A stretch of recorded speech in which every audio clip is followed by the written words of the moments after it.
प्यारे बच्चों, आज हम कक्षा 6 हिंदी व्याकरण का अध्याय 2 के बारे में पढ़ेंगे, जिसका नाम है वर्ण विचार। पिछले अध्याय में बच्चों हमने व्याकरण के अंग यानी उसके पार्ट्स पढ़े थे, जिसमें पहला अंग है वर्ण विचार। वर्ण का मतलब है बच्चों एक छोटी से छोटी ध्वनि। आइए इसे विस्तार से समझते हैं।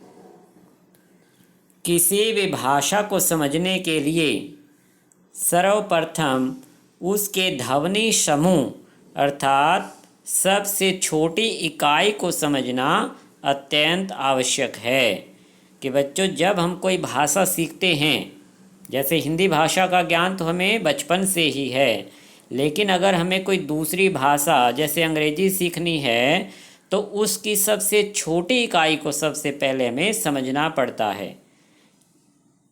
फॉर एग्जाम्पल, जैसे हम A to Z सबसे पहले सीखते हैं, तब हम अंग्रेजी भाषा का ज्ञान प्राप्त कर पाते हैं। ठीक इसी तरह से बच्चों, अगर हमें हिंदी भाषा का शुद्ध ज्ञान प्राप्त करना है तो इसकी सबसे छोटी इकाई को सबसे पहले समझना बहुत ज़रूरी है। इस छोटी इकाई को वर्ण या अक्षर कहा जाता है। तो वर्ण का मतलब क्या हुआ बच्चों? दूसरा नाम इसका अक्षर है और यह भाषा की छोटी इकाई है। छोटी इकाई से मतलब क्या है बच्चों? कि इसके और अधिक खंड या टुकड़े नहीं किए जा सकते, कि इसको हमें टुकड़ों में नहीं बांट सकते।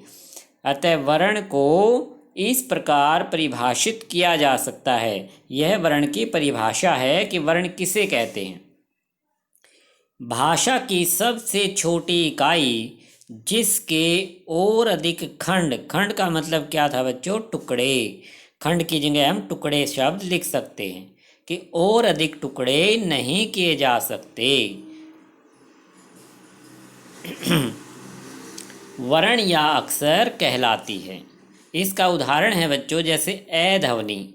ए ध्वनि के हम और अधिक टुकड़े नहीं कर सकते, इसलिए ए ध्वनि हमारी वर्ण कहलाती है। इसी तरह से आ, ई, उ, ऊ ये सभी बच्चों वर्ण कहलाते हैं। जैसे इसके अलावा कै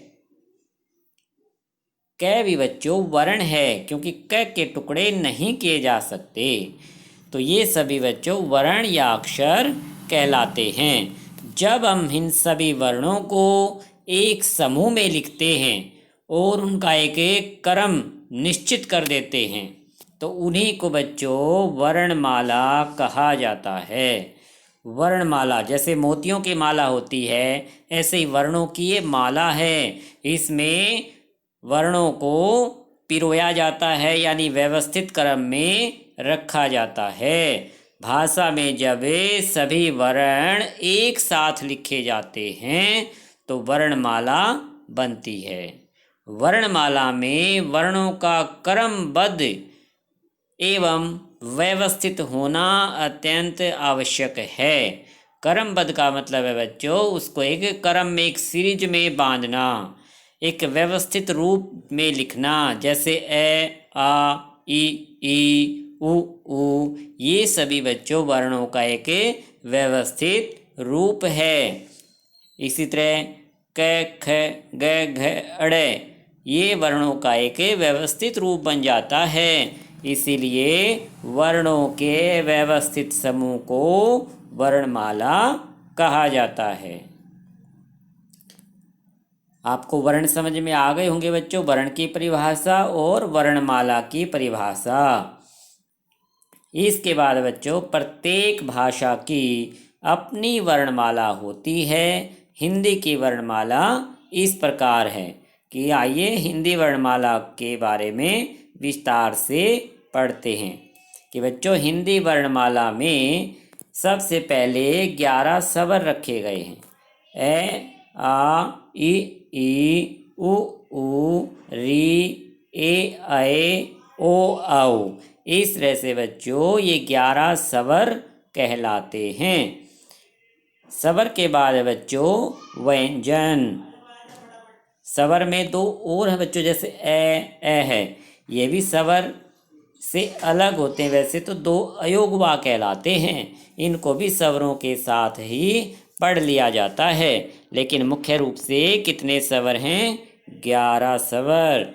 11 स्वर माने गए हैं और ये दो क्या कहलाते हैं? अयोगवा।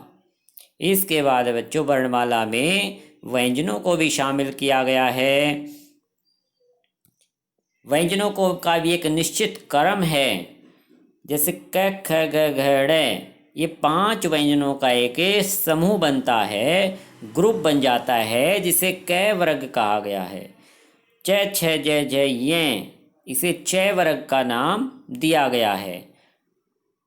ट ठ ड ढ ण, इसे ट वर्ग कहा जाता है।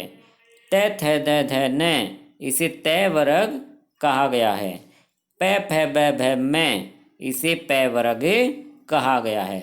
यहाँ तक बच्चों हमारे वर्ग बनते यानी समूह बनते हैं। 5 व्यंजनों के समूह बनाए गए हैं।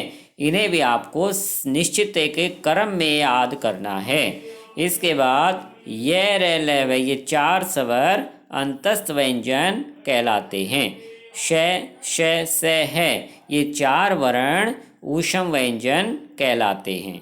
यहाँ तक है बच्चों हमारे व्यंजन। यहाँ तक इनकी संख्या 33 यानी 33 बनती है। इस तरह से बच्चों 11 स्वर और 33 व्यंजन, कुल मिलाकर 44 वर्ण हमारी वर्णमाला में होते हैं। लेकिन इसके अलावा कुछ और भी वर्ण हैं बच्चों, जैसे संयुक्त व्यंजन। संयुक्त व्यंजन में 2 व्यंजन शामिल होते हैं, श्रय त्रय अज्ञ श्रय, अक्षय अक्षय त्रय अज्ञ श्रय। और कुछ नव विकसित, ये अलग से विकसित होने वाले वर्ण हैं।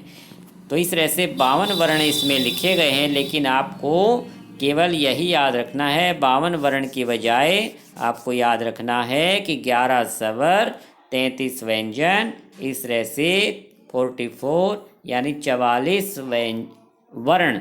वर्णमाला में कितने वर्ण होते हैं? 44 ये संख्या आपको याद रखनी है। इसमें 11 स्वर हैं, 33 व्यंजन हैं और इनको एक क्रमबद्ध तरीके से व्यवस्थित रूप से आपको इनको सीरीज में याद कर लेना है।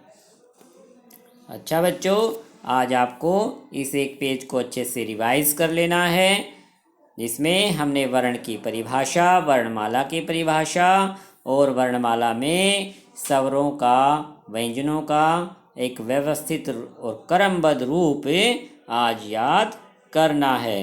अच्छा बच्चों, धन्यवाद।